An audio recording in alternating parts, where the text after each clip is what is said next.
Racing isn't easy, but experiencing it is. iRacing puts you in the driver's seat with the industry's leading sim racing game.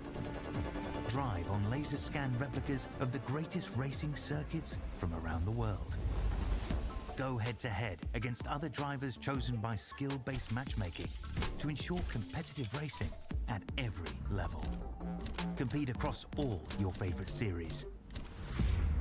In officially licensed cars, engineered to deliver the most accurate driving experience possible.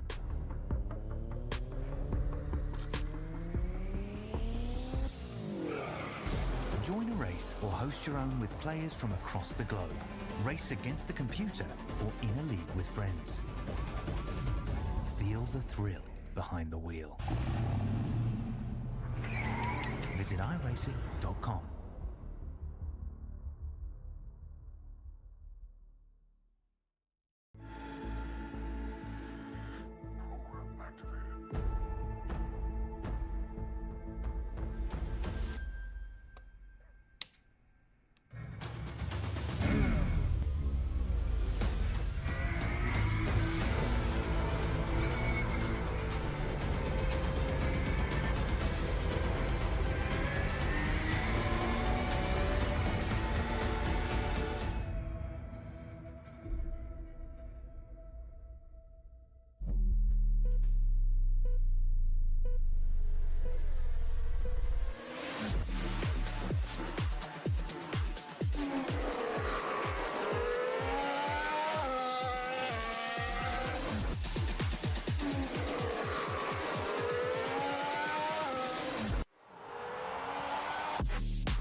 Yeah, not bad, mate. They're out there saying they can't hear you. Let me get that fixed. They should be able to hear me now. And there we go. That should be sorted. So, yes, of course, Will Wilson here doing the flyby on the circuit. I think I showed you the track map. Of course, this is a very special broadcast of Split 1. I've been privileged. I've been given the honour. Sim Speed have been relegated back to me, and we've got this sorted. Let's have a look at the grid, Mark. It is a very interesting one. There's a few names here I don't know, never raced against, never heard of her. And no Dave Baldock, so that's going to be a bit hard for the Split 4 broadcast, but we'll see how we go. We will bring it up. That is the track overlay. We'll bring up the grid, of course, and we will start with one Dean Logsdale. I remember that fella. He did race in Split 3 once. And, of course, he's representing 9.5 Sim Sports, home of Sean McNamara, good friend of mine. Good evening, Macca. Evening, Dean. And he shares the front row with the boss, Jordan Ross from Synergy Sim Racing, another absolute iRacing legend. Got to meet him face-to-face a couple of weeks ago down in Melbourne. A lot of respect for Jordan. On the second row is Wayne Walker from Accelerate Sim Racing. This guy comes from RC background, but he can drive. Absolute legend. And then, of course, we've got former series winner Scott Gamble from Evolution Racing Team. He is definitely another guy to keep an eye on. And then we go to another good friend of ours, Sean Vandermeulen from 9.5 Sim Sports. Big representation from 9.5 here in the first three rows, because we then jump into Justin McLean alongside him.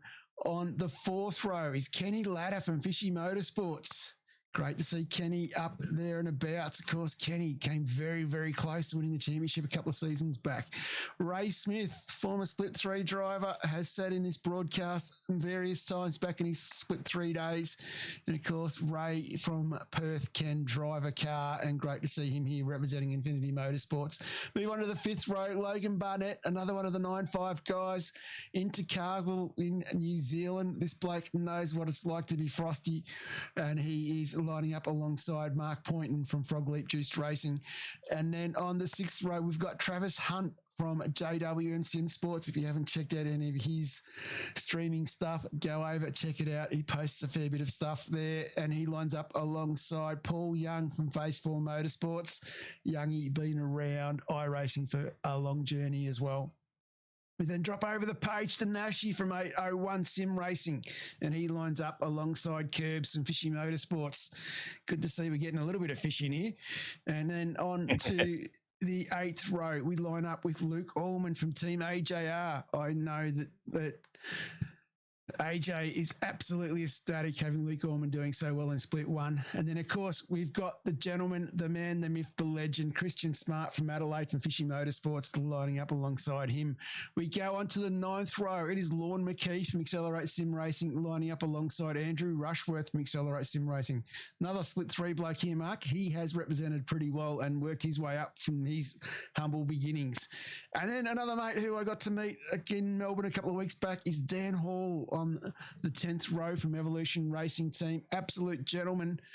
Put on an absolute great event that I attended, and yeah, a lot of respect for the Logitech boys and Evolution Racing.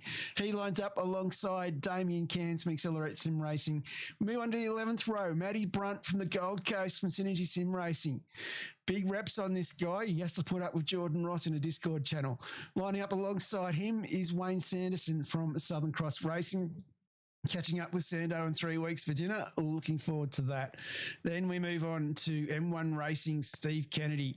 Mr. Newcastle himself. This guy can drive, and this guy has, with his Barbarian Discord channel, one of the best reports on what's going on in all the practice servers across vets, and absolutely love it. But I think he still gets confused between KO and Kevin O'Neill, but we'll talk about that later. Brian Minogue from SLS Racing lines up alongside him on the 12th row. We jump over the page. We've got Chad Lewis from Evolution Racing Team lining up alongside another good friend of mine, Dean Flavel, who's driving as a privateer. Then we have another one of the South Australian legends from JWM Sim Sports in Jeff Thomas lining up alongside Infinity Sim Sports, Halal Caesar. And sure I never knew I had sound issues. Okay, won't worry about that one a bit later. We won't move on to the 15th row, Reese DeGoey from SLS Racing, another one of the Perth legends that we have in our league. And he lines up alongside the cricket Perth legend, Robert Crisdale himself from Frogleap Juice Racing. Then we jump into one of your teammates, Mark, in the 16th row, Brad Dobell from Shadow Racing, and he lines up against my teammate, Greg Sharp. Great to see Sharpie in there representing. And then we drop into the 17th row where we've got Stewie Hall from Nova Sim Sports lining up alongside the Token Wall Terror, Darren Crosby from Old Mates and Sons. And then we jump on to the next row where we've got Johnny Gallen representing the Pelicans at Pacific Esports Racing, and he lines up. No, he doesn't line up. Then we have Greg Favell, who is our Chief Race Control. And for those who don't know, Greg also does Chief Race Control for the Pro Series. So you're pretty blessed there, boys. Getting a bit spoiled. I thought Split 4 was spoiled getting DC, but Greg Favell, these guys have got top of the tree. And, of course, Greg is assisted by Anthony Visma. And Scotty McKay didn't set a time. So that is the grid, Mark. A good grid. Any thoughts on that? No, it's there's good representation there from Split 3 too.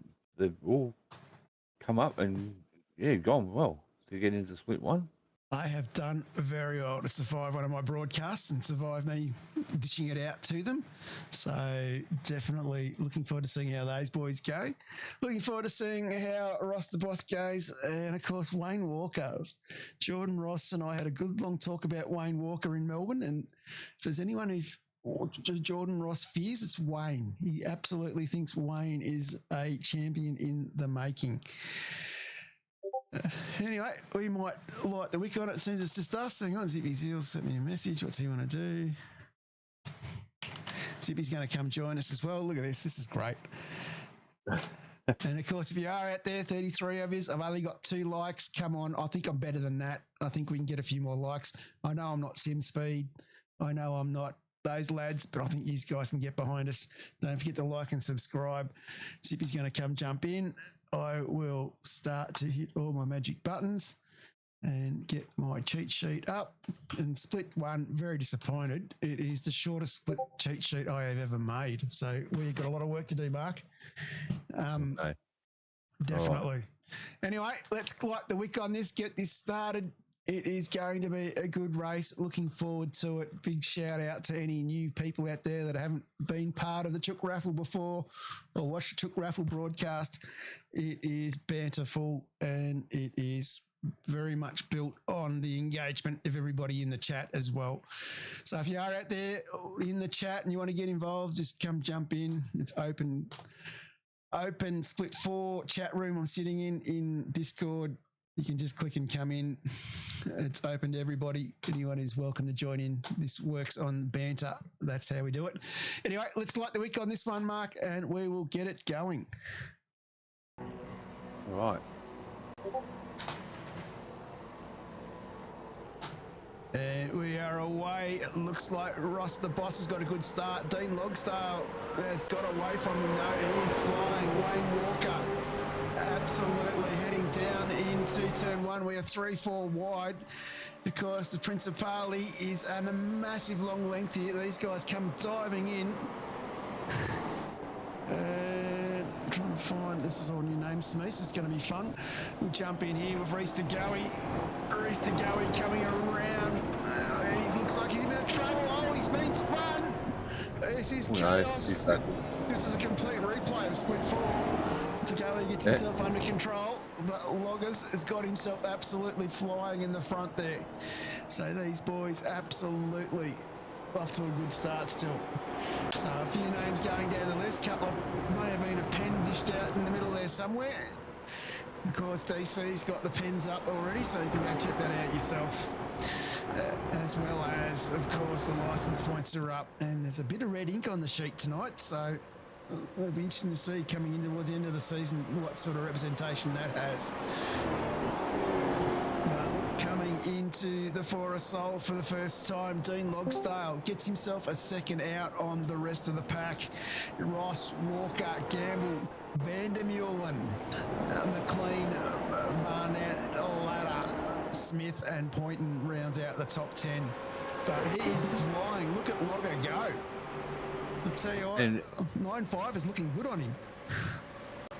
Yep, it sure is, and he joins us in the chat too.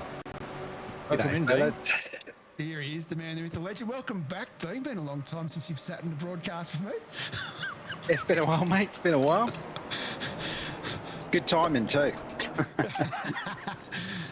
Where'd you find this pace from? I've got no idea, mate.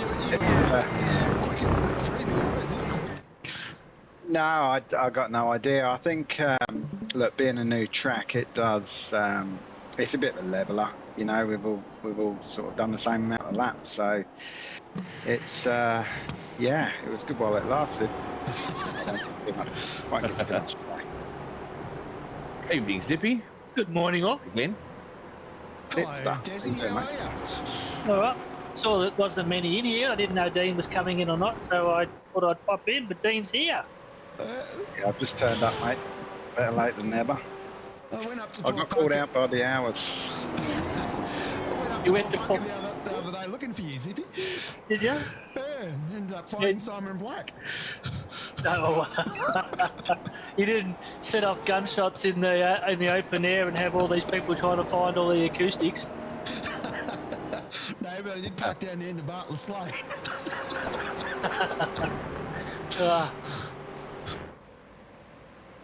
Apparently, Oh, Dino, coming first, eh, Dean? You're doing well. Apparently there was, there was a note on the door asking for Dave Baldock to return his Sovereign Citizen book because he hadn't read the last chapter. You know, jump on a Rushy here. This is a bit further back. He's got Dan Hall beside him. These boys having a great little battle. Let's see what happens here. He's clipped the barrier, I think. That is spinning him around. He's dropping down like a sinker. Now noticing is these boys are fairly well bunched up.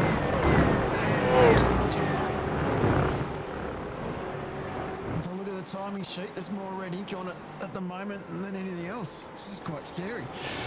Well, as the old saying goes, they're raced tighter than an old fat lady sock. Well, they're tighter than something. And of course, this is bloody difficult doing a broadcast. I don't know ball to pick on.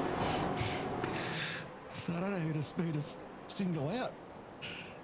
Luke Allman's out there. Give him a go. He's pretty tiny. He's pretty There's a tiny. few. I suppose Luke Allman's got to swim a long way to get me, doesn't he? As do. Yeah, but he might end up in South Australia. Let's go through. It's good to see. I will go through the list anyway. We'll work our way down. I know I do have a long way. We'll jump on with somebody. There's a few guys in this field have suffered from frame rate issues as well. We'll talk about that a bit later. There's plenty to talk about as we move through, of course. iRacing dumping the development for next season. Very exciting. Speaking of Adelaide, it is on the list. My iRacing contact has told me there will be a change to the schedule. So expect Adelaide to be in next season, and I'd probably expect Miami next season too. Oh, that'd be good fun. So looking forward to that. And I think Adelaide will be an absolute hoot to race around. Miami, I don't know yet because it's another F1 circuit, but yeah. You're doing well here, Logger. What do you think of Jordan Ross behind you? This is the bloke that finished in the top 10 at Sandown in the Pro Series, running a vet setup of all things.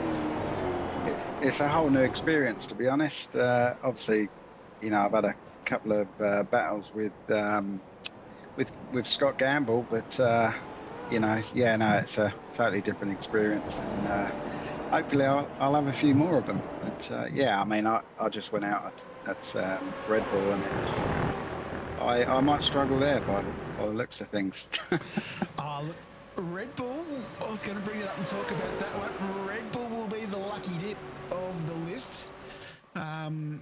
Definitely thinking with that one, like I went and jumped in a session this morning and it was bucketing down rain. And I think it was about 2 hours in when it was supposed to be like a 30% chance. It is going to be an absolute cracker, I think, of a race. I'm really looking forward to seeing, and this is the evil me speaking out, of seeing the differences between the 4 splits with the random weather. Yeah, okay. Like Yeah, that'd be interesting. Like we could find one of our splits might not have any rain at all. Hopefully that's split 1. Yeah, me too. It's happened split 3. So Yeah, now there's a few different names up there, I think, in the rain. yeah, That's for sure.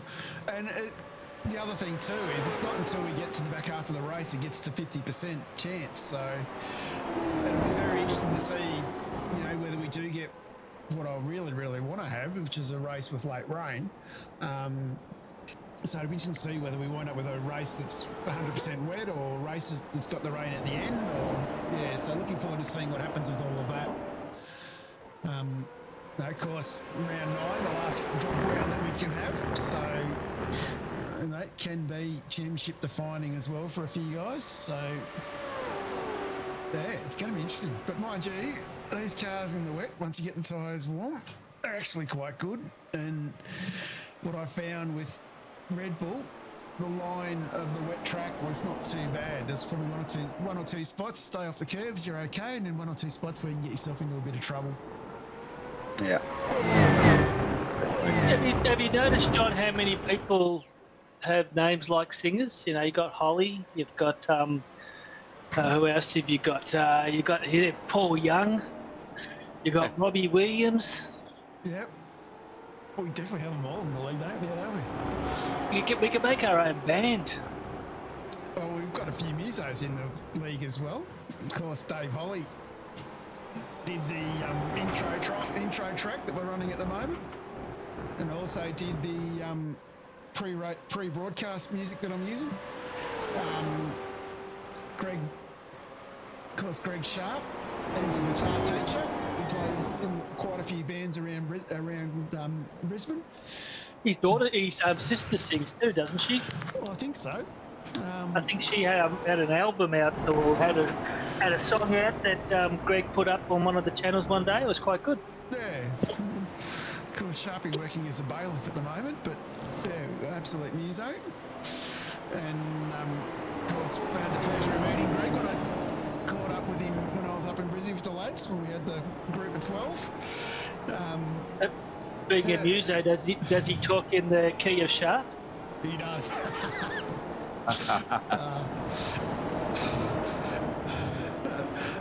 Good bloke, Greg. A lot of time for him.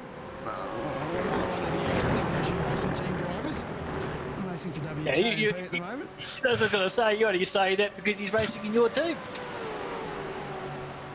There's quite a few ex. We'll move on to the next guy. Jordan Ross, ex-ERT driver.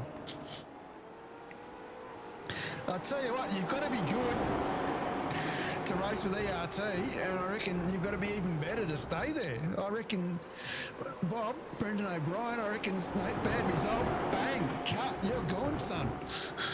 You know, of course, the guy who did the setup for this race, Jamie McKnight, ex-ERT, and I'm sure that explains why then. And there's probably 2 or 3 others in there that I don't know of. Actually, I was going to say, Zippy... sorry, Dave, go on. I was just going to say, I shouldn't be that mean. There are some good ERT blokes out there like Dan Hall. Absolutely love it. So I'm Scotty Gamble. The other one I was trying to look for on my list, of course, is Chad Lewis. They give these boys a bit of airtime. Currently up 8 spots. Yep, driving very well. Of course, a big shout out to Bob as well. Absolutely love having a bit of a laugh with Bob as well. Because Bob Ross, Hobbo, myself, McNamara, Dan Hall, some of the names behind the Pro Series. So I spent a fair bit of time working with those lads. As we see Paul Young and Scott McKay, the last of the ERT guys I haven't mentioned, into the pit lane.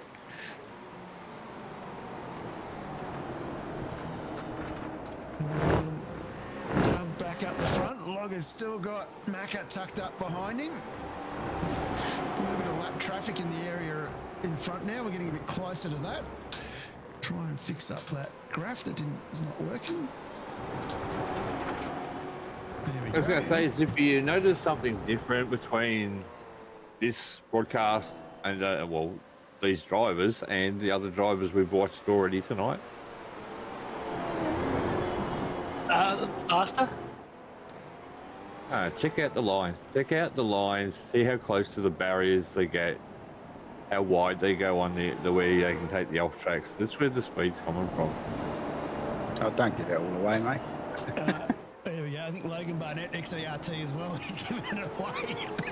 Thanks, Logan. Thanks for tuning in too, mate. I know it is already Sunday over where you are, so appreciate you logging in. Is he another Kiwi? Logan Barnett, yep. Got into Oh, Carnival, okay. mate. Comes from down the south of the South Island. I thought he was a Canberra boy. Mate, he knows what cold is, mate. You reckon those Taswegians Yeah. know what cold is? Yeah. He's further south. Very cold. Where is he? Better give him a bit of airtime. There he is, sitting in 8th. That one's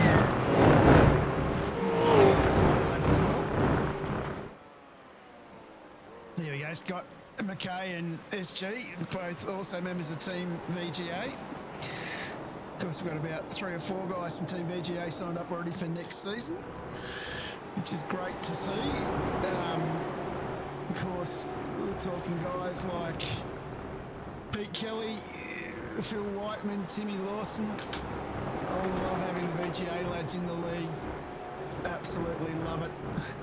And of course, if you haven't got your entry in for next season, guys, Thursday, 11 p.m, we're going to put a line down at the bottom of the sheet. And if we haven't got 150 entries by next Thursday, it will be 3 splits. That's correct. You're hearing it first here. Dave Baldock could be split 3. Oh no! Oh no! Oh yes. I think Is it too late to take a season off? Dino, Yeah, mate. I think Pato's got you confused with Sean. I was thinking, yeah. Well, Pato's had a big day at Sandown. Of course, Pato dialing in from Matty Parker's in Melbourne, so big shout out to Pato. I think he's looking forward to getting home to seeing Marty. Had a good talk to Pato on Friday. He's a bit homesick. Nick Power saying Dave who? Yep, these boys don't know who Dave is.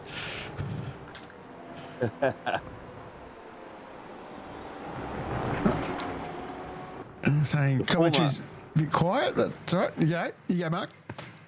Former PRA driver. He's the PRA driver. I remember years ago watching Dave on the Saddle Club. Didn't he fall out with that?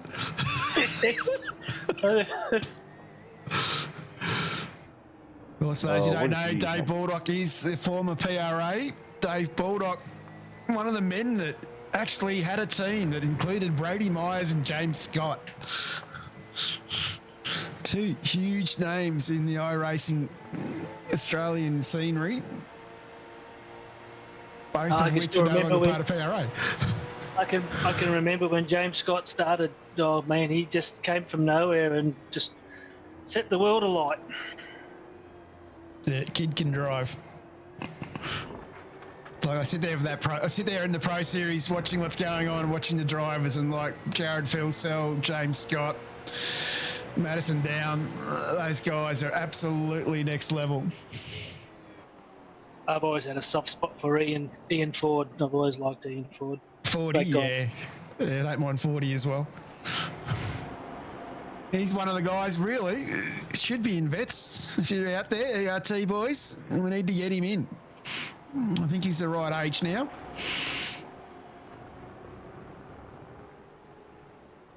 So Walker now starting to catch up onto the back of Dean. Ross has got past.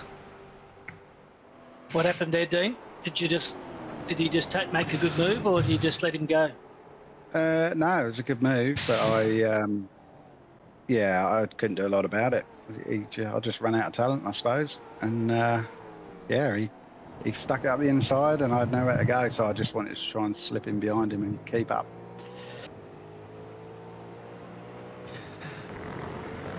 Oh, that's a good. There we go. Paddo's putting some tickets out there for Sandown tomorrow.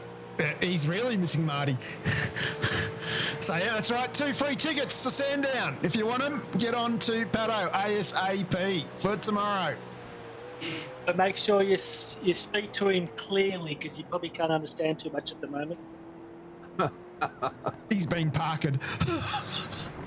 Geez, these boys give those tyre barriers an absolute good look. They sure do. Logsdale for PM. That's a big call out there. Probably do a better job than this one. I shouldn't go there. Of course, he comes from the country that gave us, of course, the famous Yes Minister. He knows all about it. And Dad's Army. That as well, yes. Oh, God. I'm glad I'm talking with people my own age that get it. I can remember as a kid playing footy on Sunday mornings and coming home and watching Dad's Army with a pie. I was more Benny Hill. You were more Benny Hill, yeah? Kenny Everett. Kenny Everett, yeah. Kenny Everett, the goodies. This is turning into a great four-way battle up the front here. These guys are absolutely flying now.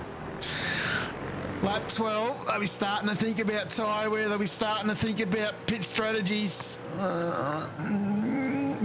Or if you're Jordan, you're just thinking about driving fast. Shout out to my little mate, Luke Allman, has come into the pit. He's got himself up as well. What was that, Zippy? You sounded a bit distant. Where's your mic, Zippy?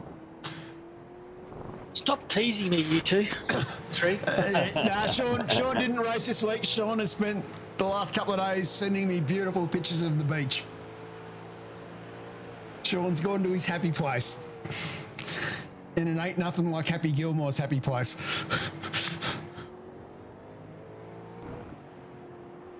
Scotty G here. He's all over the back of Mr. Walker. Mr. Walker all over the back of loggers in front of him. Jordan Ross, a little bit of a gap, but I wouldn't say it's too safe. And love how this layout allows us to use the NASCAR lines. Really made for some entertaining driving.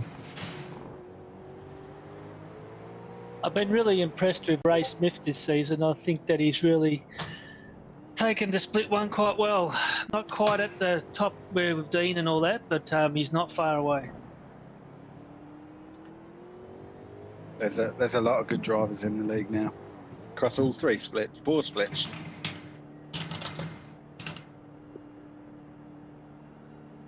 And a gamble in the lane. He's going for the undercut, says Logan Barnett. So that is obviously has to be a bit of a ERT game plan. Hall's in the lane as well. What does Chad do? Chad's in. So Bob has made the call. I'm sure Bob had given him a layout. This is what you got to do. And they are all in. ERT are in early. So we'll see if the undercut works for them.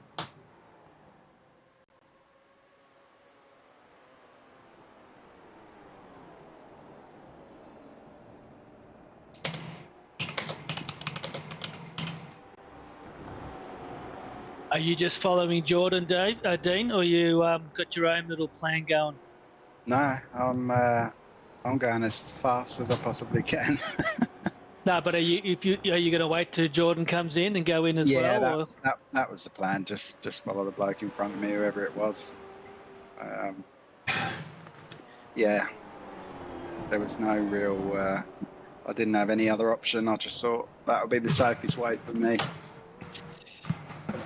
So at this stage, Zippy, Dino is like a swan. Looking very graceful, but paddling like all hell underneath. Absolutely. You see Mr. Walker having a good look up here.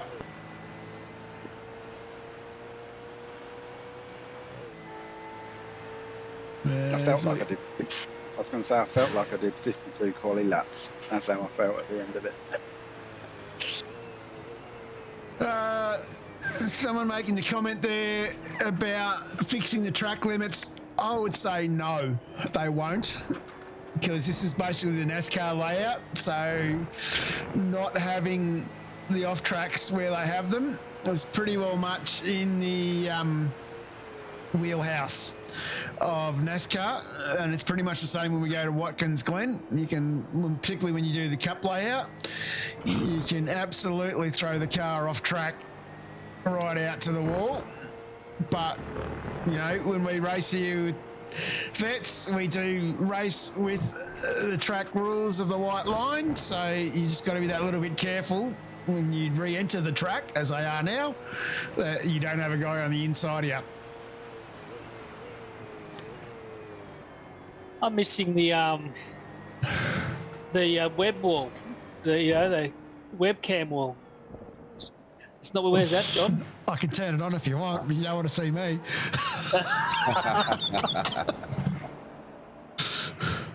You just miss seeing Luke, don't you? Yeah, see Luke and Sean with Here we his... go. Here we go. It's happening. Loggers and Ross are in. Walker's going one more. Walker's going alone. This could be big. Extra point. Could be, yeah, playing that game. Some people do that. What do you think this is? Split 4.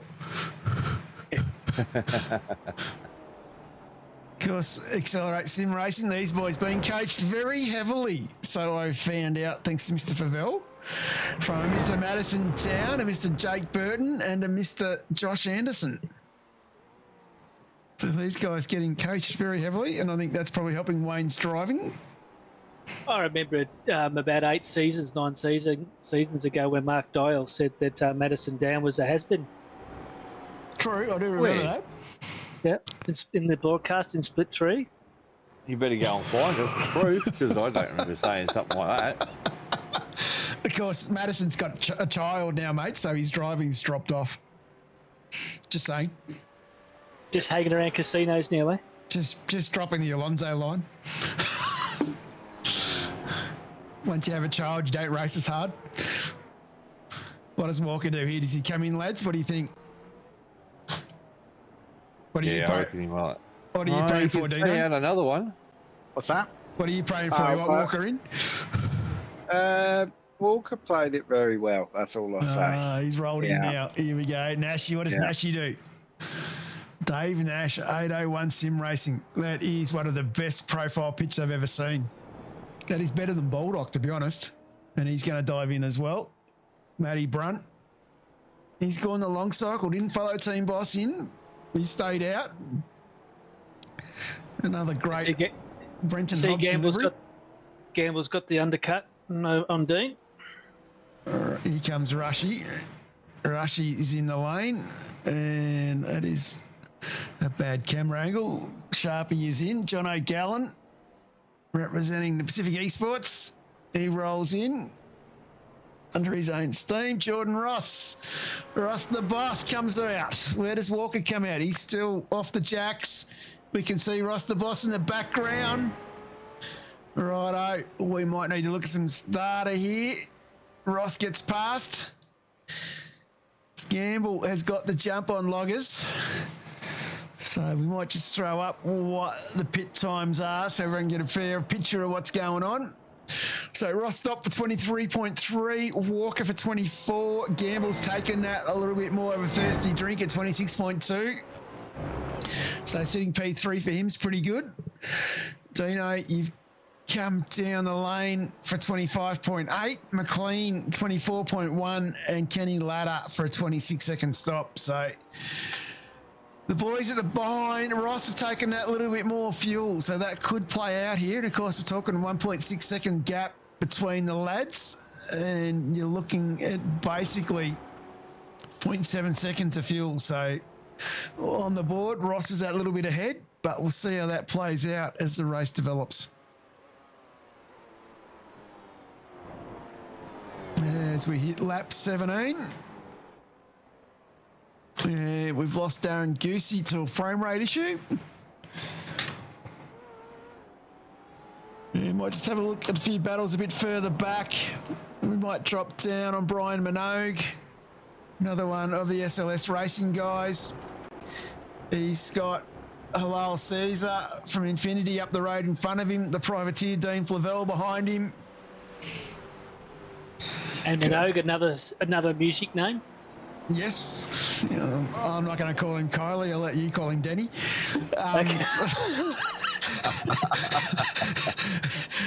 Dean Flavel, of course, driving very well. Unfortunately, this ain't no sim speed broadcast. I haven't got all of his vital details to show you all. I'm sure there is blood pumping through his veins at this stage. The heart rate would be up, slightly elevated. Nashi and Allman side by side. Allman sticking it up the inside here. This is a very Taswegian thing to do. They're going to go 2 by 2 into turn 2. And the Davenport Dasher drops back behind Travis. Davenport Dasher. Oh, that's a good one.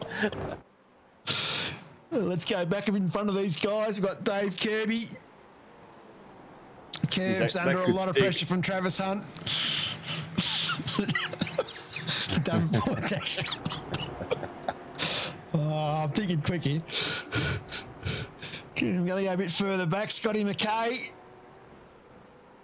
The ERT driver under a lot of pressure. Putting it on to Luke Orman. So the Davenport Dash is about to lose another spot here, I think. It's like a brother chasing his sister.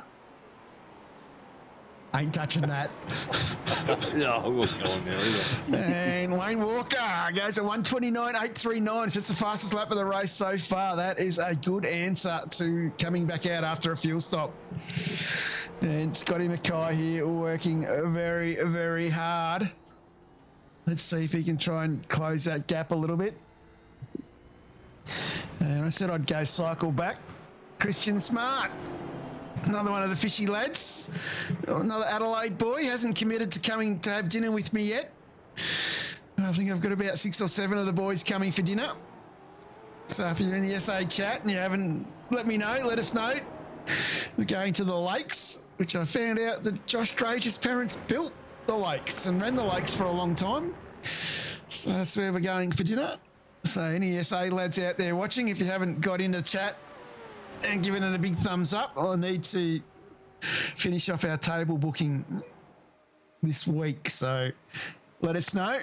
Looking forward to that. I've had an absolute privilege over the last 3 months of getting around Southeast Australia to meet most of our lovely V8 Vets drivers, and Adelaide, these guys are next on the 6th of December. I'll be over there to collect my prizes for losing the Baldock Van Ree Cup. That's right, I get prizes for losing. David hasn't worked that out yet. So I've been told I needed to bring over a suitcase to bring it back, so it must be a big trophy. And let's go a bit further back here. Sharpie, we've got a roll through. Talked about Brian Minogue, Chad Lewis. The Central Case driver for ERT, he's doing really well. David Nash. Mate, one sim racing, he's come out of the lane here. He's alongside Curbs. Sorry, Travis Hunt getting alongside him, getting past. So seeing a few overtakes. Where is my good friend Logan? Jump back up here. He is under a lot of pressure from Dan Hall. Oh, you need a tyre then? I think he clipped the tyre then, yeah. And I think that car is not in good nick. I think that car might have some damage.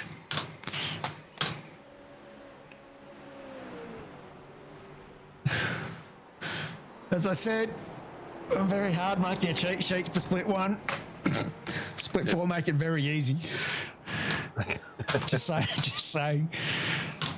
Don't jump up. Good friend Scotty Gamble. He has loggers all behind him here. This is a great little battle. Might get you to talk us through a lap here, Dino. Rightio. Yeah, this was quite a difficult corner actually. Don't know if you all found the same just at the apex. Very easy to overrun it. And then it was a case of just keeping it sort of steady power, about 5% through that chicane, and getting on it as hard as you can, keeping the traction. Again, with this corner, I really just tried to hit the apex and not go too wide and hug that curb. Come out second, short shift to third. Again, trying to keep sort of around 5-10% accelerator through here. A lot of times short shift to fourth through there. Again, trying to hit the apex here, real important, so you can get a good run out. A lot of this track was all about getting good runs out. I'm not sure if Scott got an off track there, actually, because he did pull over and let me by. I'm not sure what happened there. But yeah, so this was a tricky section. I found it was definitely better to hit the curves and it sort of give you a bit of rotate, a little bit too much there. Try not to slide in that one, square it off, so you can just use the rear wheels to slide you around the corner there and flat out all the way to the first corner again. God, that was quick. It is a quick lap around this place. Thank you very much for that one. Notice, Hippie, that I didn't go to Mark Dyer for a lap.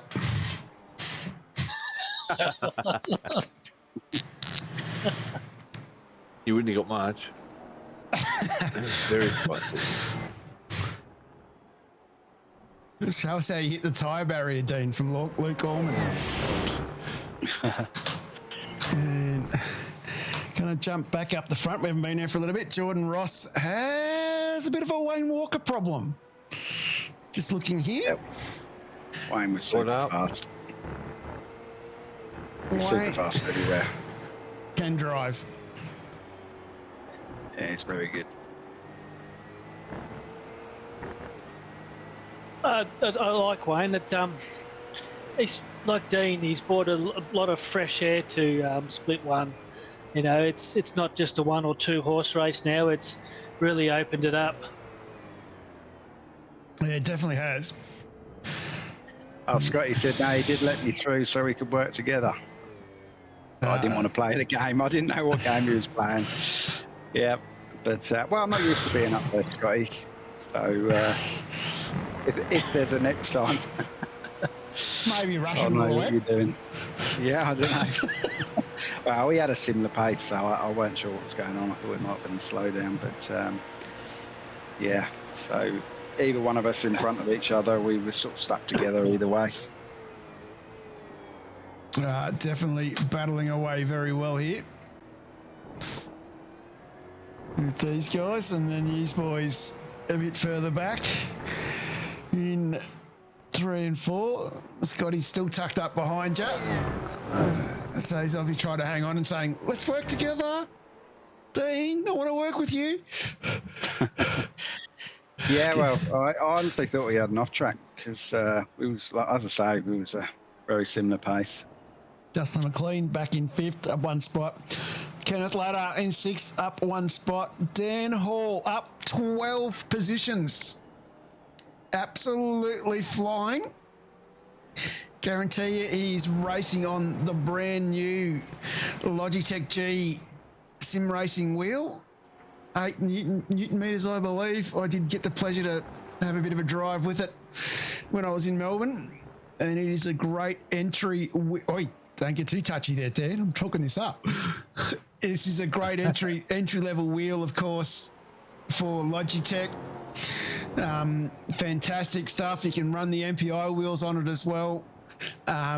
Interchangeable wheels. It is an absolute, genuine, great thing to have in the league.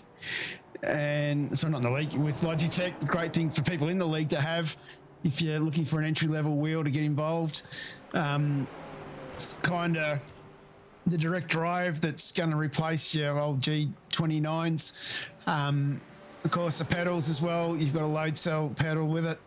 Absolute bargain to buy. It's an entry-level thing that's going to sit underneath in the marketplace of the old, of the Logitech G Pro wheel, which I can guarantee is one of the best wheels in the market as well. I've chalked up a win on one of those. Sorry, Baldock, I've got to mention it. And of course, yeah, highly recommend the Logitech products if you're trying to get involved and get into sim racing. We'll move Ching, down ching. to La Caesar. Me too. I've won 92 races and both have been on a Logitech Pro. So yes. Yeah, a fantastic wheel. And then Sunspeed gloves, they're preferred gloves by race winners. Of course, I absolutely love mine. One of the best buys I've ever bought. And I'll probably come out and say with my Sunspeed gloves that they have lasted a long time as well. That has probably been the most impressive part about it. It's always a worry when you go, oh, a bit of smoke there, I don't know where that was from. Always a bit of a worry when you do spend that little bit more coin on things like gloves and stuff that they won't last as long as what you think they will, but these have. I highly recommend you talk to Richard and the boys at Sunspeed. Order yourself a pair of gloves from them. And I know the Play One lads will also have on their website Sunspeed gloves as well. And I think there's quite a few guys in vets racing with Sunspeed. Highly recommend them. Yeah, that smoke. I heard that Snoop Dogg was there watching. It's the cartel. This is Mexico. That was probably Will Wilson in his DC3 coming back around for another pass. So Scotty McKay, Lee Gorman, the Davenport Dash are under a bit of pressure here. It's going to hold on, I think. Of course, this is your teammate, Zippy. Yep, he's doing a great job. Where'd he go? You are a legend, the kid.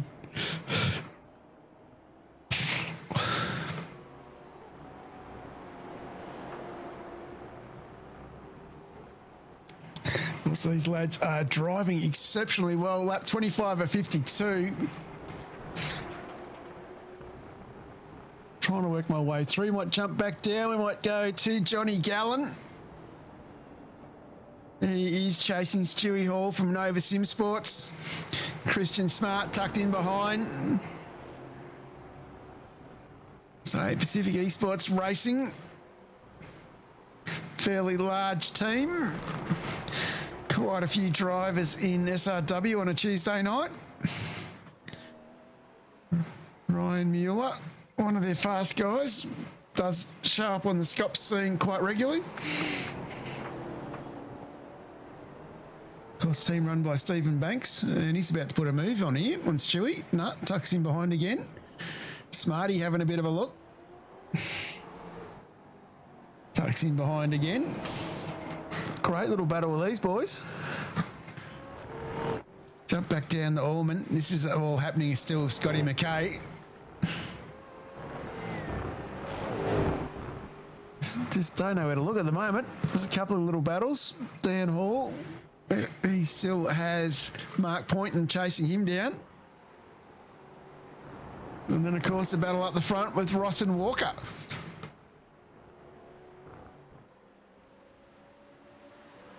So a few battles everywhere here. Going to pick a name out randomly we haven't shown yet. We show Sando a bit before. Racing Southern Cross Racing. And, of course, Darren Goosey's not in it. Sorry, now didn't lose C. No, I didn't. Not good. And Damien Cairns, another one of the Accelerate Sim Racing lads. Of course, Damien, another one of the Gippsland boys. Show us Hail Caesar. Halal Caesar. Alil, he from Vicinity Sim Racing, another teammate, of course, of the guy we're just on. And Halal, driving really well. He's doing pretty good. Sitting in 18th. He's up 10 spots. It's a great drive from him. Yeah, this is his first season in Split 1. I think he's been in Split 1 before, hasn't he? Years, a couple seasons ago. Oh, a long time ago, He yeah. had a rest, yeah. But now racing in the Infinity Motorsports stable. Big shout out to Hamish Munro, who does our Split 2 broadcasts with the fish. And they'll be broadcasting on tomorrow night, so highly recommend. Jump on. Let them know how it's going.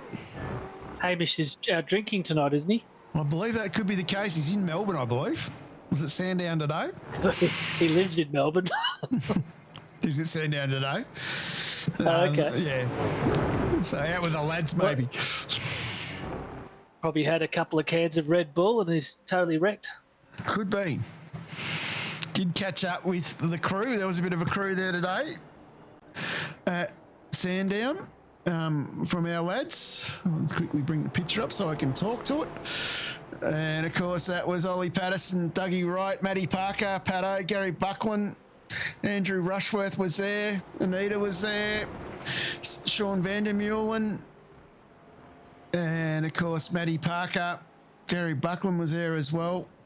Zoe was there, Anita Buckland was there, Phil Whiting was there as well. So a good show up of the Vicky lads. There's a big move on here from Christian Smart. Does he pull it off? Yes, he does. Very well done, Smarty. Wonder how many guys went back to their car and had their wheels stolen.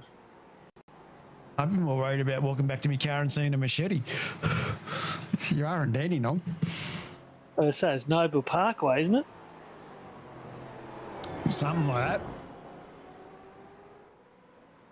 I don't know. My weather forecaster told me it was going to bucket down rain today, so I didn't go down. So Yes, it did say it was going to rain today, and just a little bit of rain in the morning, and that was about it. yes, Dave Coleman. Just saying. Anyway, probably save myself a bit of money and to drive down. It's great how vets put in an effort to catch up at events. It is great, Simon.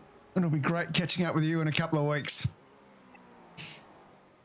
Yeah, talking of catching up with other vets drivers, Joel Osterwald drove up today and give me a hand. He's a pool fencer, and I'm putting a pool in at home, and he spent a day here helping me. What a legend of a bloke. He's he helped me out and knows what he's doing with the pool fencing. So yeah, top bloke. Thank you very much, Joel. That's very nice of him. Yeah, it is good. Yeah, absolute legend. Yeah. And of course, big shout here to go to one of my own personal sponsors. Big shout out to the pool guys in Adelaide.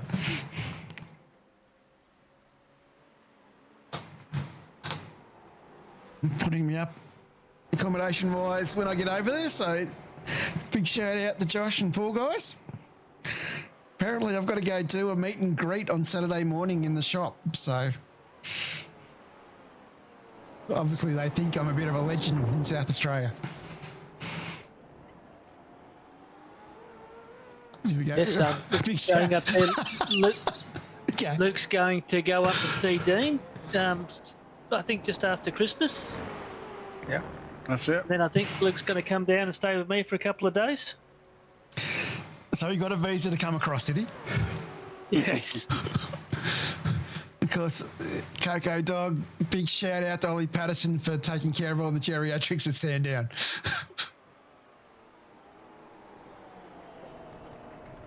Of course, Ollie, absolutely a legend of a young fella.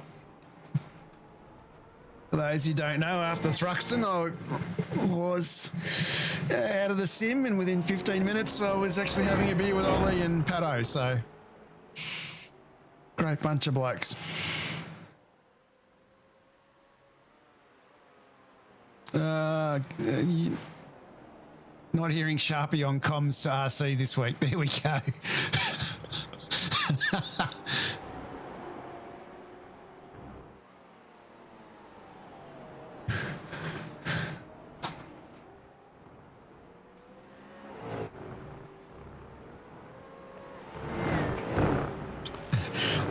So the Davenport Dasher has a visa apparently.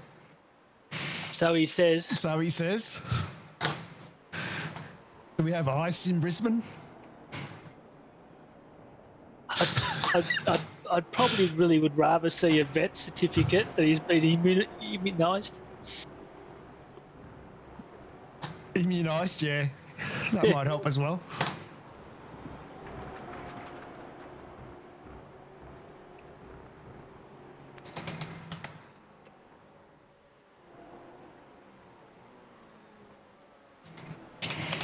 I look forward to it. I'll take a couple of days off and drive around to the sites. So, yes. The sites. What are the sites down the bottom end of the Mornington Peninsula? Well, you know, you've got the... You're going to take him it's to the been written- wineries. You're going to take him to the hot springs. Yeah, hot springs. The winery. There's the car museum. There's the fort where the first shot of anger was fired in World War One and World War Two. I thought that was a Longstyle No, that was at Portsea at the army barracks. on the other side. Over. There you go. No, this side. No, the other side's Lonsdale, but it was your side. So your side's the other side of Lonsdale. There's that. And then we've got the Arthur seat, the flying eagle, where you can get gondola, you can go up and down. The There's heaps down flying here. eagle sounds like a sexual position, so we're going to stop this conversation. If you'd stop thinking about sexual positions, you wouldn't think of everything that I say would be a sexual position. He's bringing his sister apparently in a suitcase. Yeah, well, don't worry, I've got plenty of pumps. I'm not touching that either. I'm leaving that one alone as well. You on your own, Zippy. Obviously not. Luke's with me. I've been around Gunter too long.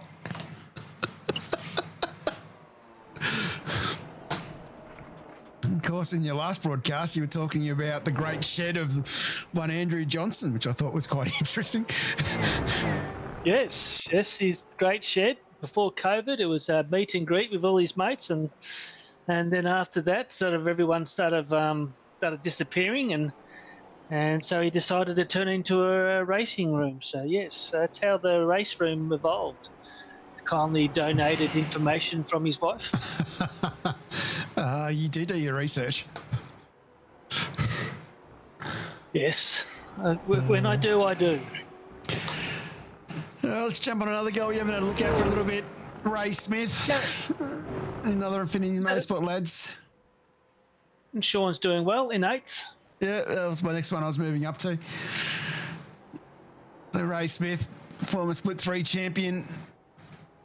One of the guys that ends up getting dropped into Split 3 from Split 2. Wasn't happy. And I had the hard conversation. Come out, prove yourself, and absolutely went bang and dominated Split 3. I can't remember, but I think the pub test might have actually thrown him straight into Split 1. So great to see him here, sitting in the top 10, having a great drive. Sean van der Meulen, another one who's worked his way up from the bottom. Of course, the Dutch plumber himself, doing really, really well here. He's got his finger out of the dike, put himself into the top 10. Absolutely having a cracker. Of course, when I asked for a Split 3 broadcast this evening, Van der Meulen, one of the first blokes, put his hand up and say, yep, I can help you out. And of course, Ray Smith as well. So huge thank you to Ray. I think Sean went to Sandown, so I thought I'd grab it off Ray instead.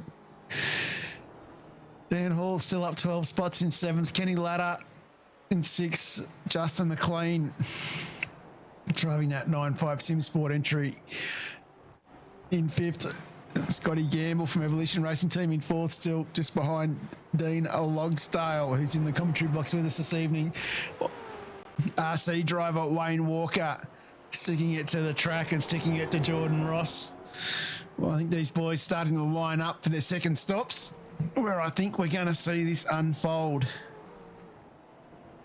So this race absolutely battling away. On the quiet side, not a hell of a lot to show.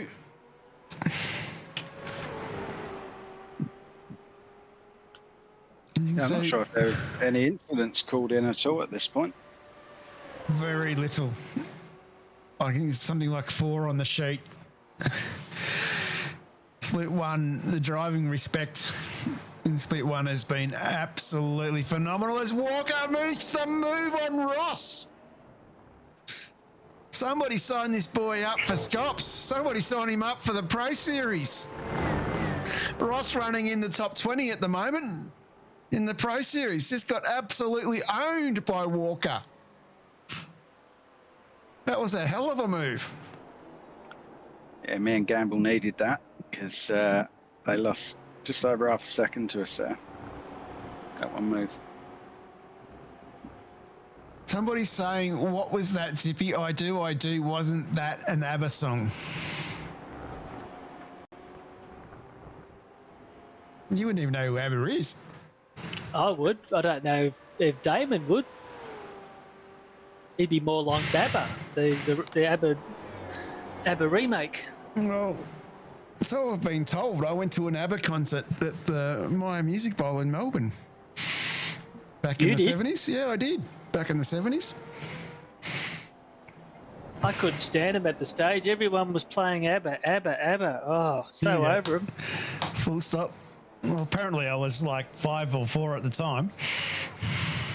I vaguely remember the fireworks. That's probably about it.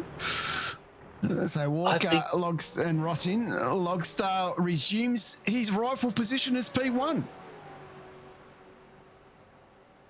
Well, that's it. Probably would have been somewhere around the 7 or 8 mark, and all I remember is the outfits the ladies used to wear.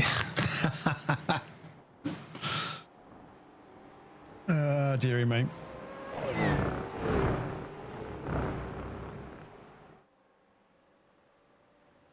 What was your thought now, Dean? When were you thinking about coming in?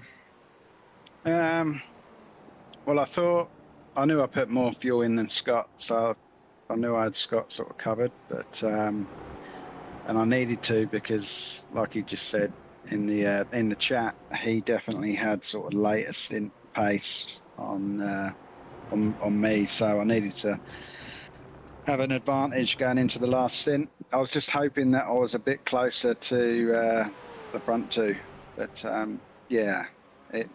it was close.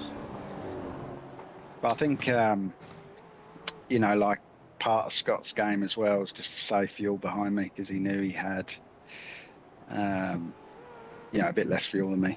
They're trying to make some back, I think. Yeah, he's very good at that. He just likes to sit back and here we go. Try and suck the air in and keep that, save a bit of fuel here and there. Yeah, and I think Walker did the same very, very well. Yeah. I'm still at the point where I'm just focusing on what I'm doing rather than thinking about that at this stage. Sean giving you much coaching in that though? Yeah, no, he definitely helps out. Yeah. He doesn't practice that much. Yeah, I know that, yeah.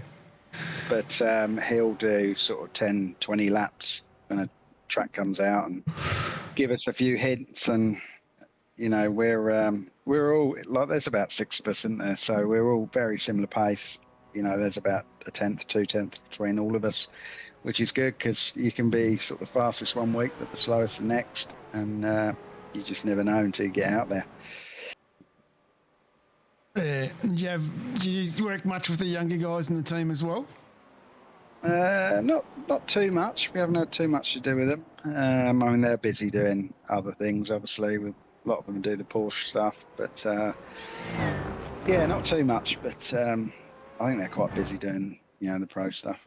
Because Sean been very heavily, for those who don't know, very heavily in karting, particularly in the Ipswich karting club, and has coached quite a few of the young guys that have gone on and done big things in motorsport and big things in sim racing. Sean's had a lot to do with a lot of guys like Griffin Gardner over the journey, and Rick Kuznetsov.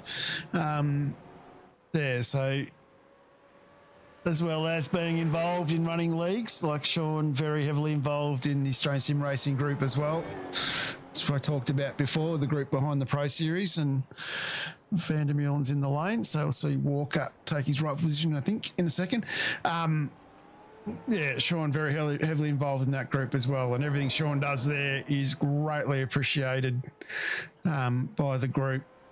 He's the man behind setting up servers and doing race results, and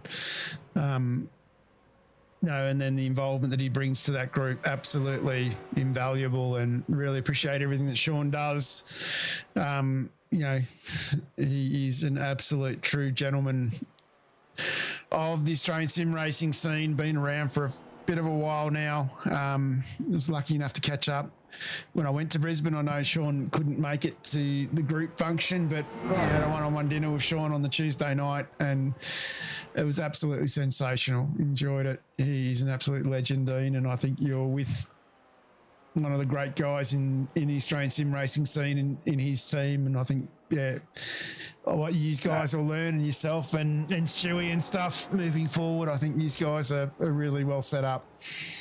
Yeah, it's a great team, great bunch of lads, all sort of push each other on, support each other, and we're all having the bad races, and we all encourage each other, so it's a great vibe in the team, and Sean is a top bloke.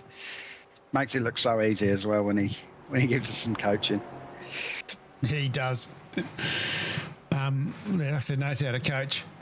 SG talking about Damon Wood having a 14,000 I rating. Damon Wood is a bit of a freak. I think he can jump in and drive anything. Enjoy watching him drive. He's very level-headed about it. Jump back down to this battle for 25th. These boys are all bunched up. Sharpie a little bit behind them, but then we've got Steve Kennedy, Flavel, Dobell, Smart. These guys having a great little chuckle back here. Scotty Gamble's just set the fastest lap with a 1:29.81. So you probably weren't aware that he did that at stage. How quick has Wayne moved away from Jordan? He's got a nice break now. Yeah, as I say, I think he done a lot of fuel saving in the first couple of stints. He was pretty much behind someone up until about 2 laps ago, so he would have saved a few litres there. Yeah, he would have. Actually, might just chuck up the stop times for those second stops for everybody watching at home. There we go. Walker was a 22.9, Ross 23.3, Loggers 21 for Gamble, 23, 21, 22, 24. Gallen with the longer stops dropped him back a little bit. Van der Meulen in 20 and 18 for Kirby. So the guys have put a lot of the fuel in, not really seeing the jump up the order that you may have been expecting. Just going to go back to this Christian Smart battle.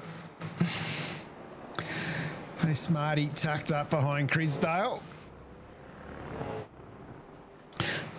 Smarty putting all that the is pressure. One big long conga line there. Yeah, it is. It's worth having a look at. Of course, for those who don't know, Rob Crisdale plays indoor cricket for Western Australia, represents the Masters team.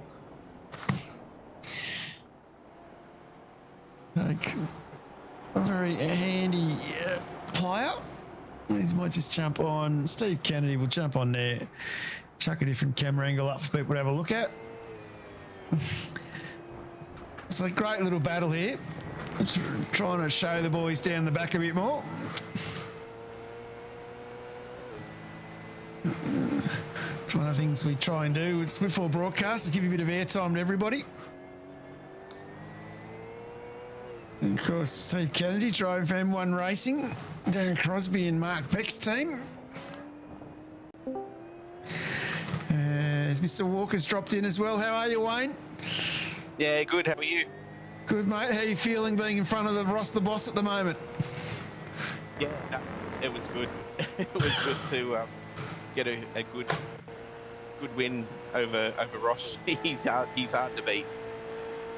He's one of the most laid-back, chill blokes I've ever met.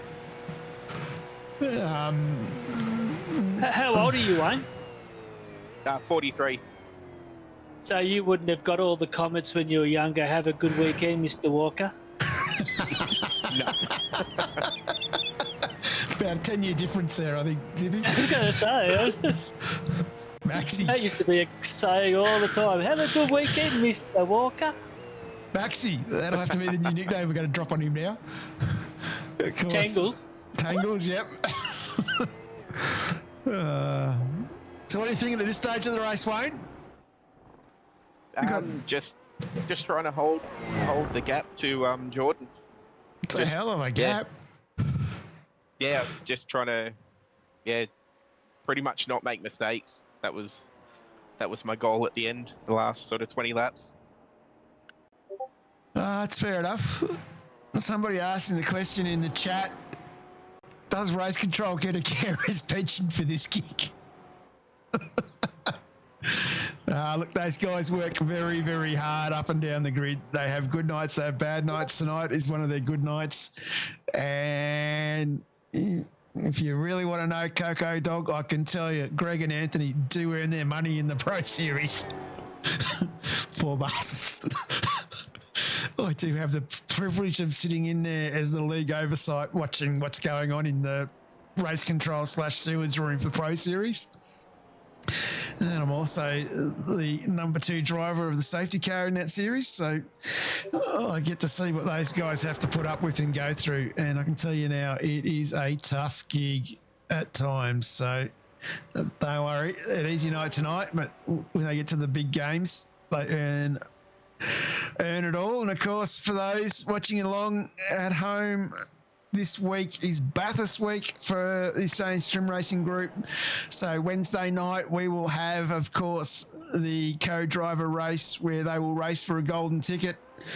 And then on Thursday night we have vets coming to you from the one and only Red Bull Ring, where we have a variable weather race where we have 50-50 for rain. I did the practice server this morning, 2 hours in, it was bucketing down. And our friends at Ozsprints this evening used the same setup and they had no rain at all. So very interesting to see what we're going to get. And then, of course, on Friday night, it is the final round of the GT3 Pro Series.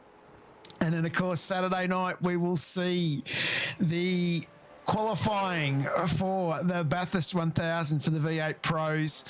And, of course, that includes the top 15 shootout, with qualifying being separated by Will Munro's Porsche Series running on the same night in the same broadcast with Sim Speed. And then, of course, Sunday at midday, we see the start of the Pro Series of Bathurst 1000, and it will be an epic race. Can Jared Filsell claim the True Force Enduro Cup? And I'd probably say he wouldn't be too far away from claiming the V8 Pro Series as well. So definitely plenty to watch, plenty of vets racing in that series as well in the Enduros. And of course, the man in P2 here, Jordan Ross, teaming up with Blake Warboys. There's a few other guys. I think Scotty Gamble is on the list as well. And it is definitely going to be fun to watch and see how our vets guys represent us.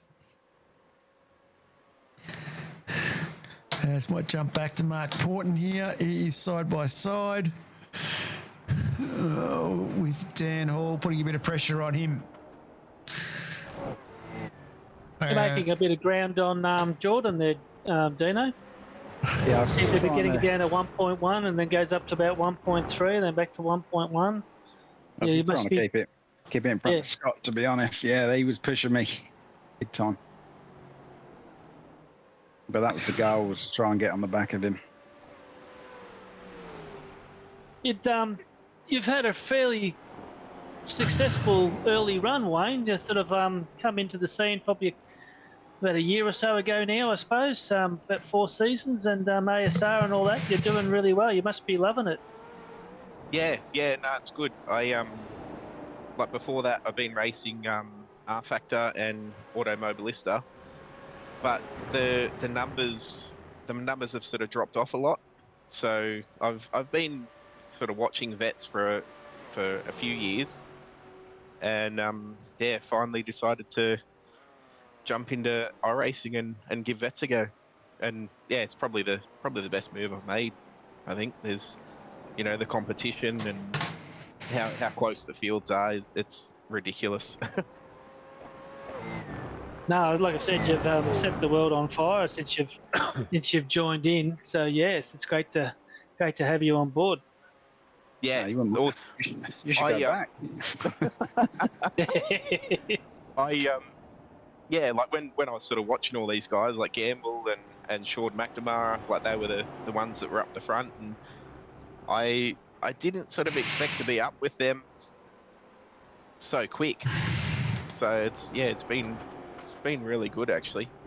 But yeah, iRacing is totally different to R Factor and Automobilista. Totally different driving style. Did you say better or worse?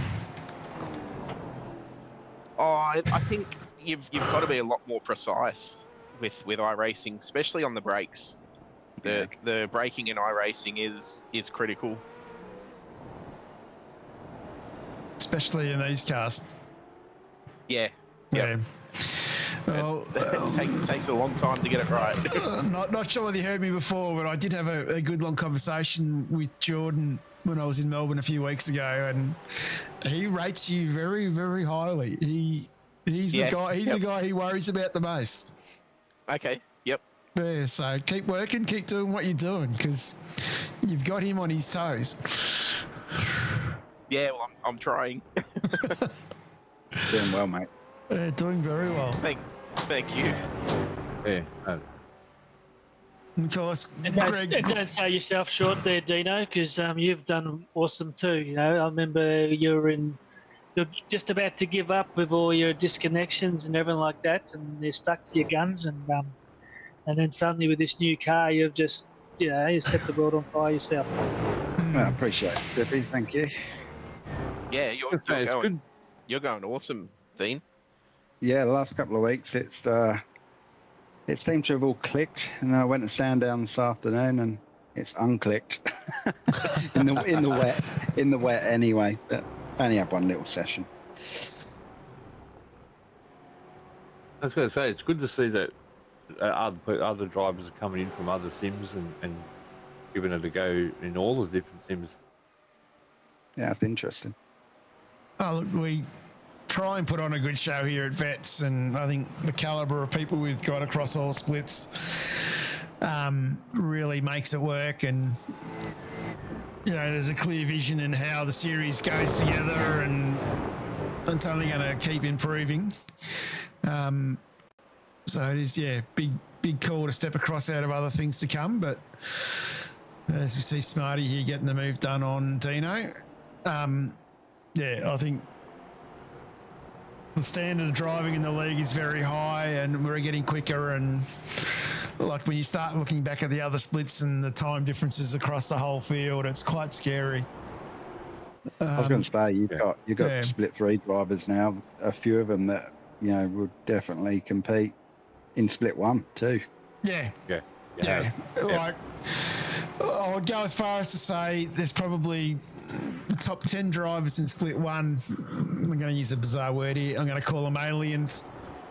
And then I'll probably go the bottom 10 drivers in split 4 are either they're sounding ageist. Their reflexes aren't there anymore, or they're absolutely noobs.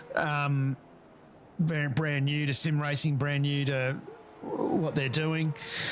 But everyone else, so I'm talking 180 drivers, you can literally throw, 1 to 2 seconds over the whole field, which is really, when you think about 180 drivers separated by a second, it's pretty scary. And when we do the rankings and stuff like that, it is not, we make jokes about the pub test, but when we sit there and actually work out who's moving and who's doing what, it is not easy. No, I can imagine. How long does it take? How long does it take you to get through all that? Like a few hours or more? Between season to season, it varies a bit, but I think probably doing the prep work and doing the rankings, if I throw that into it, and then the actual sitting together and doing the pub test, so doing the rankings and getting it all lined up, and then I'll start thinking about it and then talk to the others about it. The whole process is probably about 8 hours, and then it could be 2 to 3 hours of sitting there, doing the actual pub test of who's going where, doing what. Yep. And then we've even had a couple of seasons where we've rocked up to the round 1. We've had it done, and before we've done the announcement, we've had round 1 practice servers up, and old mate's dropped in and gone bang. And I've looked at the time he's done and gone, we've got this mega wrong. He's got to go further up, and changed it. So it's not very easy to do. And even with the pre-qual, you got to throw those guys in the mix. The best thing is, we've done a fair bit of officials. We've got our eyes fairly well on most of the other leagues that are going at the moment. So, we've got a fair idea where someone sits if they have already been doing a bit of Gen 3 and iRacing. But it's, not easiest thing in the world to do. And sometimes we get it wrong. Sometimes we get it right. And now that we've sort of stuck to the system for 3 or 4 seasons, it's at the stage now where it's working, I think. Yeah.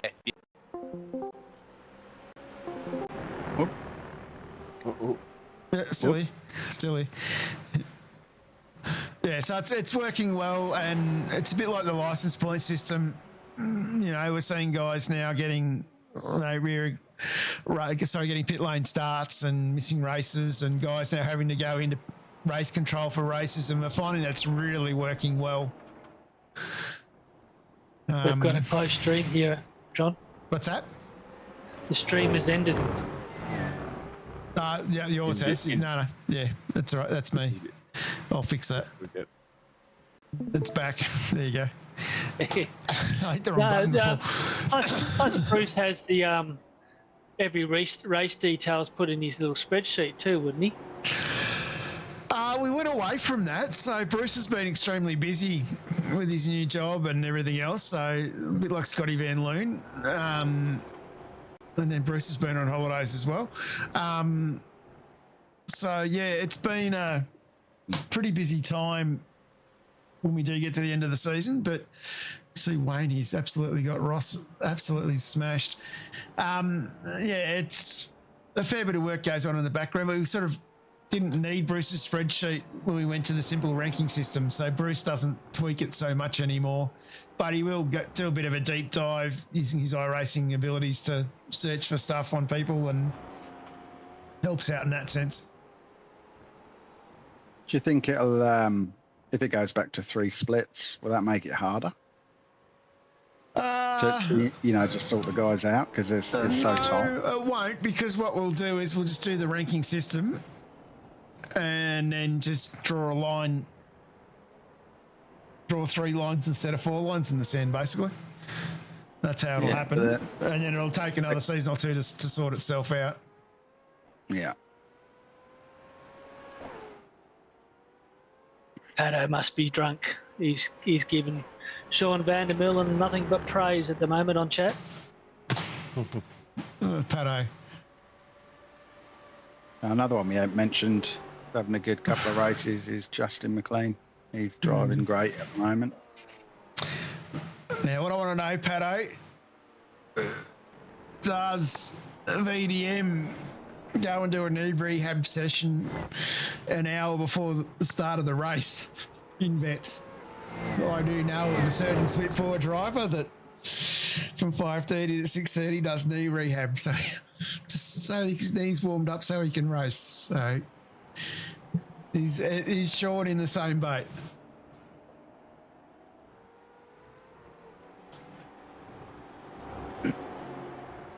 And Scotty Gamble all over the back of here, loggers. Yep, I could smell him. He was all over me. That was probably the hardest 20 laps I've done. But you've really caught up to Ross. He's all reeling him in. I think Ross has probably let Walker go here, I think. Yeah, I mean, it was a sort of case of having to, because, as I say, Scott was getting close. I didn't want him, getting too close. I just had to make sure I got a good run out the corners with the long straights. Good little battle here as well with Nash, Russworth and Lewis. Bit of an overtake going on.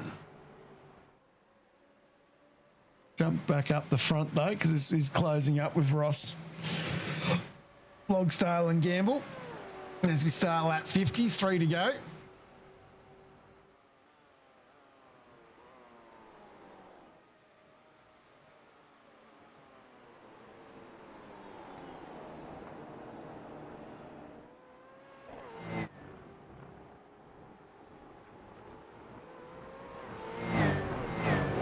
just love how the split one boys right out to that wall. Absolutely hugged the thing. It's quite interesting. In the lower splits, you saw guys that were scared to cross the white line and other guys that push across a little bit. Other guys hitting the wall on the inside there because of the fact that they only rode half the curb. Close to that one too. Yeah. Come on, Belize, Matty Brunt will win.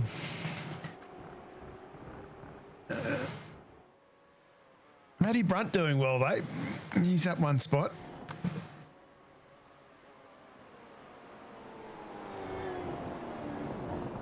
That one there too, I got told to cut that corner and I'm looking at it going, I don't know about that. And look, watching these guys, they're massacring it. Yeah, you got to cut it. That one there, you got to cut, get the wheel on the inside, hook it inside the curb. I'm surprised these boys didn't go out wider most of the time. Like it was easy to drift it that little bit wider, open the wheel up, look after the tyres that little bit there. The old Rector Principale though, like that is sensational. Like they beat it up in F1, but for us guys actually racing down there into turn one, it is actually sensational. Like this would be a great track, I think, in the Gen 2, where you get that little bit more slipstream. Yeah. It was great in the GT3.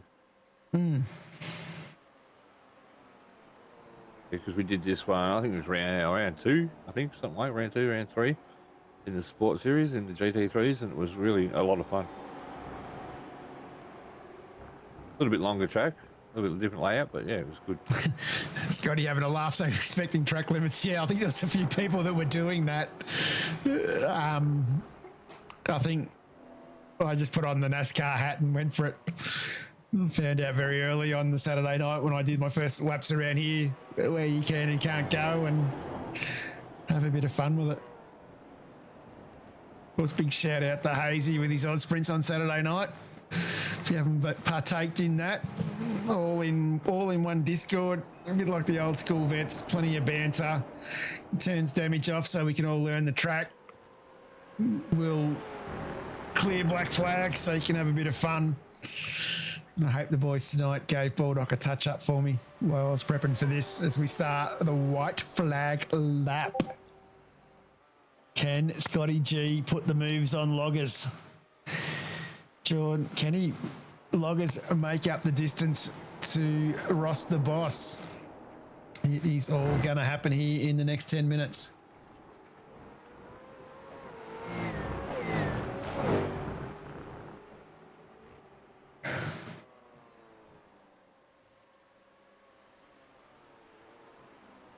As we continue on.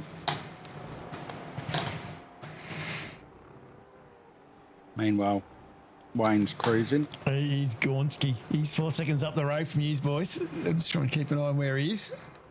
I think you maintained about the same gap that whole stint, didn't you, Wayne? I think I pulled out a second or second and a half or something over the whole stint. Yeah, okay. White and horse side by side. Going to jump back with Wayne as he comes into the For a Soul for the final time. Coming around turn 14 into turn 15 into the Peraltada for the final time. We are about to see him come across the line and take another race win in split one. Congratulations, Mr. Walker. P2 will go to the one and only Jordan Ross. Dean Logsdale will round out the podium in third. Scotty Gamble sneaks home in P4. Kenny Ladder. Oh, that didn't show up on my cheat sheet. Kenny Ladder in a little bit of trouble there. Not sure what's going on. I think it's Justin McLean involved as well. Yeah, not sure what happened there. I've missed that one. Anyway, those boys getting themselves going. I'm not sure whether RC have anything to do with that one. We'll worry about that one later. The man in P7 is going to be Dan Hall. He's going to sneak it home in front of Mark Poynton. Of course, Mark from Frog Leap Juice Racing, going to take the inside line here. Might just stay on Mark for a second. Staying on the inside. No, not going to make it happen. And Sean Vandermeulen will be in 9th position. Not bad for a Dutch plumber. And then in 10th, up 4 spots, will be the great David Kirby, calling it in from Townsville. So I thought Dave Kirby was going to be unloading an aeroplane. I thought there was a note saying that he wasn't going to race. Can understand what it's like unloading an aeroplane, but obviously got the job done and got in on the server.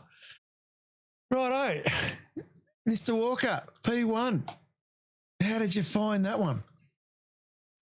Yeah, it was my daughter's birthday that day, so I didn't get on till like just before 8:30. I think I got one flying lap in practice before quali,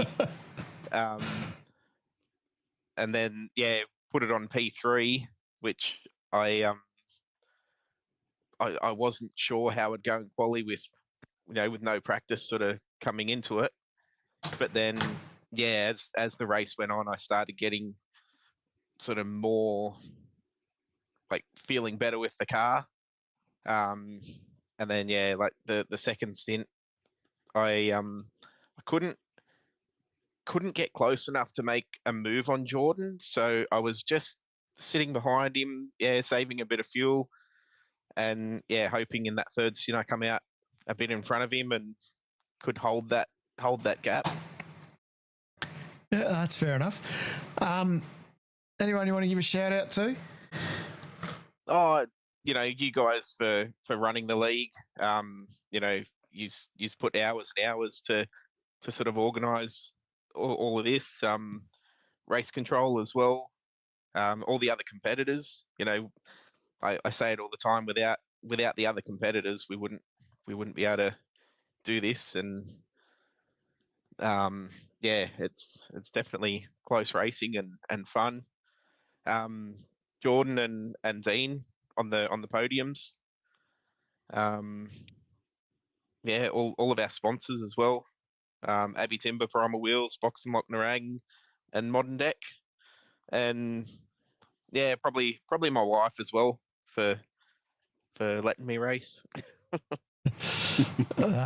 I'm a little bit disappointed there, Wayne. I thought I was going to get all emotional. I thought you were going to say that was my daughter's birthday, so I wanted to win the race for her and everything like that, but nothing. No, definitely dedicate the win to her as well. Get Mexico tattooed on your chest? Yeah. No, I don't think so. But well done, mate. Well done. Thank you. Well done, mate. Well done, Wayne. Just try and sort this out. There we go, it's better. And of course, the man that was P2, of course, was Jordan Ross. And of course, I know Jordan would love to thank the boys over at Synergy Racing. I know he gets a lot of help from Adam Briggs and a lot of help from Tommy Freer. I know he would be upset if he didn't thank Brenton Hobson for the lovely paints that those guys run week in and week out. And, of course, he'd like to thank Raceworks. He'd also like to thank, of course, the one and only business that looks after those guys, Sud Speed, which I think is a sponsor of Synergy. And, of course, the other one he would love to look after and thank, of course, is the RaceKraft Performance Centre. If you are in the market for a jet ski in the southeast Queensland area, I highly recommend you go check out RaceKraft Performance Company, and they will definitely be able to look after you.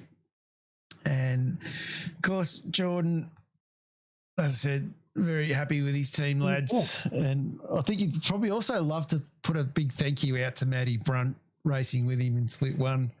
And, of course, his other Split 3 terrier in Synergy Sim Racing in the league, racing at the moment. Mike Taliancic, I think, struggling with a bit of time differences between New Zealand and Australia in terms of daylight saving. And then, of course, the other man he'd love to thank, of course, is Pete Kelleher in Split 3 from his team as well, racing in Vets. Big race calendar ahead for Ross, as I said, this week coming, so we'll see how he goes. And, of course, we'll move on to the man, the myth, the legend in P3. Good old Dean Logsdale. How did you find that one, Dino? Yeah, that was quite an experience. Obviously, you don't get to race with those three guys very often, and to put it on the podium, yeah, no, it felt good for sure. And really, it was a shame there weren't four of us on the podium, because it was, Scott was right there too. It's fair enough. He was in there. Any team sponsors you want to give a thank you to? Yep, so I'd like to thank the team sponsors, RaceKraft, RSW Graphics, Track School, Track Days, and Racing Ears, and obviously Michael Stewart's been the blade for bailing, and yeah. So you're still reading a cheat sheet there, Dean, or you know him by heart now? You've been that successful lately. No, it's still a cheat sheet, mate. Yeah, we would have expected you and Ross will send me a cheat sheet, but yeah, anyway. Well done, Dino. Well done. Top drive. Yeah, I appreciate it. And obviously all the boys, in the team, yeah, they're a great bunch. And as I say, we definitely egg each other on and definitely get a bit of pace out of each other all through the week. And if someone's a little bit off the pace, and generally, between the rest of us, we can get them back on the pace. That's fair enough. And like John said before, it's the vets community. The Dean and all that will still come in and help any of our guys that were struggling, needed the help. He would join in, and it's the same as Damon would help. Joel and Phil, Manuel and all that. So yeah, the community gets together, and if you need a bit of help, there's always someone there to offer it and give you a good advice. 100%. Yeah, no, and like I said, great team. I've had plenty of time working with Macca, and I think you've got a good leader from the boss there, and he's very proud of what you boys do, and very proud of what he's done as far as his sim racing journey's been. And yeah, it's absolutely sensational seeing some results. We've got one more job to do, boys, and that is, of course, the M1 used car driver of the day. I've got my pick. It's a bloke who's up 12 spots in the top 10, sitting in 7th. That's Dan Hall. And then, of course, the other one, without knowing too much, without looking too deep, would be Scotty McKay, up 24 spots in 13. But I think Dan in the top 10, up 12, I think is a pretty good result. Any thoughts from you blokes? Yeah, I think that's fair. Definitely fair. Definitely fair? Yeah, that's a good drive. Yeah, yep. I think we'll go with that one. We will go with Mr. Hall for the drive of the day. So congratulations, Dan, on that one. I'll try and find a better camera, which I'm not going to, so I'll go back to the rear chase one. So congratulations, Dan, on the M1 Used Car of the Day award. Of course, this award this season going to the Bin the Blade for Balin Foundation. I was talking to Cross this morning, so he is definitely making sure that that's happening. So a huge shout out to M1, of course, for getting on board this season with that one, and looking forward to their involvement next season as well. So very happy with that. Now, guys, just a very quick one while we wrap this up. Entries, of course, close for season 26, for season 25 and race control on 11 a.m. on Thursday night. We need to make sure you get your entries in, because if I don't have 150 on the list by that time, we will make the decision to only run 3 splits. If I've got more than 150, we will be running, of course, 4 splits. At the moment, I have 14 on the wait list, and those guys, if I've got less than 150, will drop straight in and see us with fields of about 55 for each split.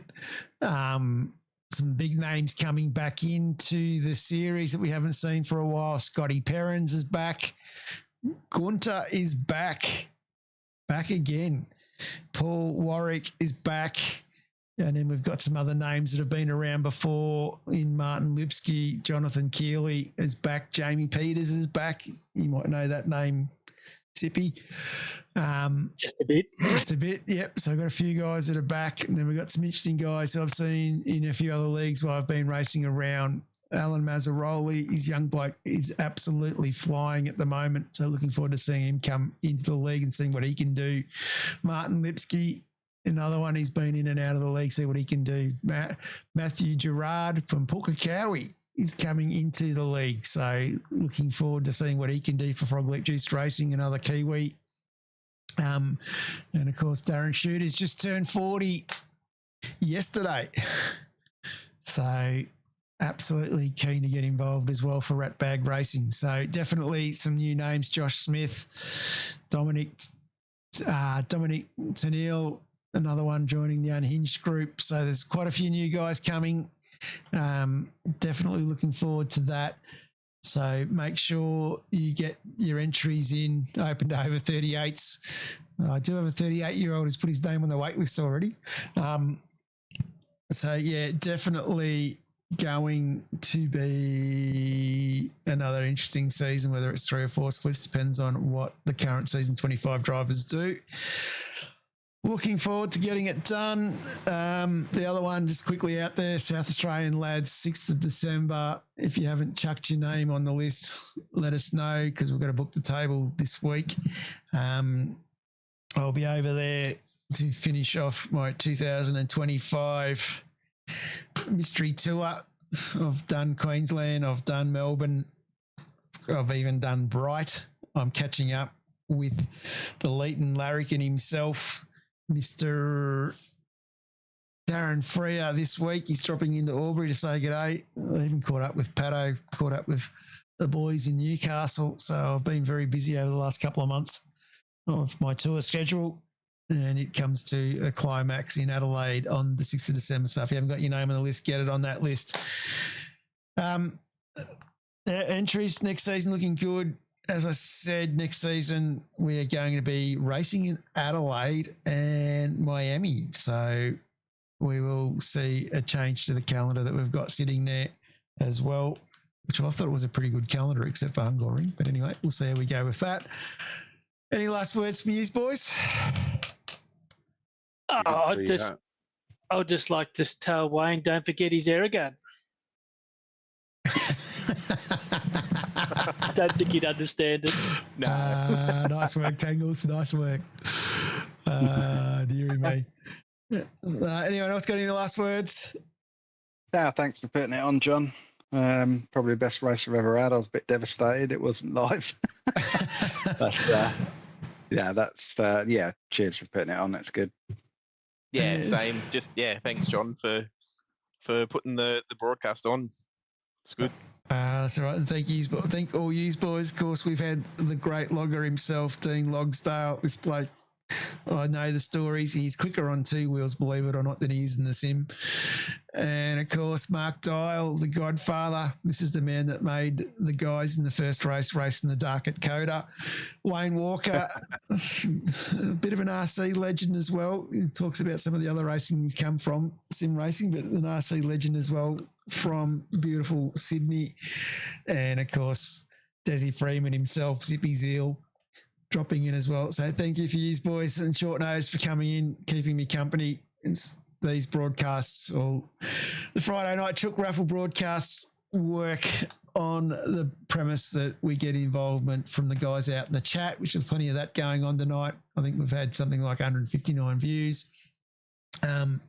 And also works with the boys dropping into the chat room as well to call out a few numbers. And it has been a great night.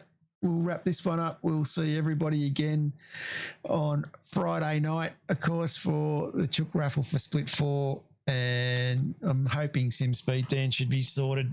They've done very well for us over the journey. It's been the first one they've had an issue with. So Dan and Jay should be sorted for next week for Split 1.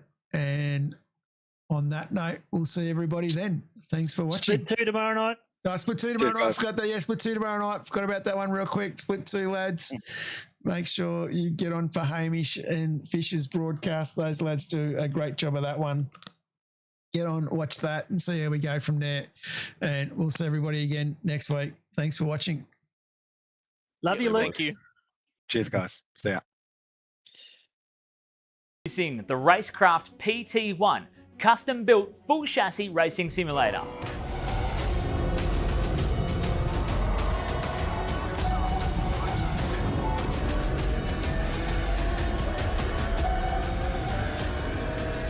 The design project, codenamed The Cage, an 80/40 extrusion chassis sitting on top of a Sigma Integrale DK2 Plus 4-point full motion actuator system.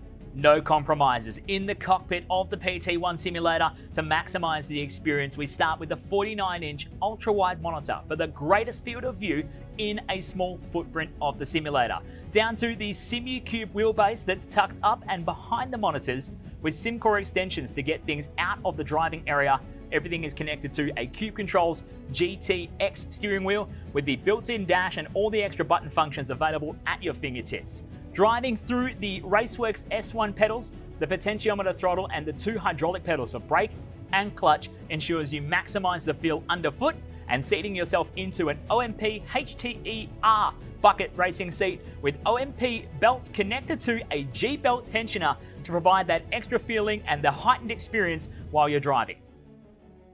Additional interfaces and accessories in the PT1, we have twin butt kickers, one on either side of the OMP seat, as well as a Jinx sequential shifter, the SimPush Race Logic timer to the left-hand side, a RaceKraft built-in WinSim kit with Philips Hue lighting and a built-in soundbar, plus the OMP side net to finish off the experience in the PT1. The RaceKraft PT1, build number 1, the ultimate in sim racing experience, combining the best products in the market with the passionate, no compromise approach that goes beyond racing simulation.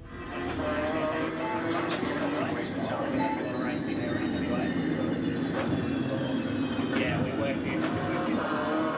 2 laps left, come on, you're looking good for a podium. Clear right.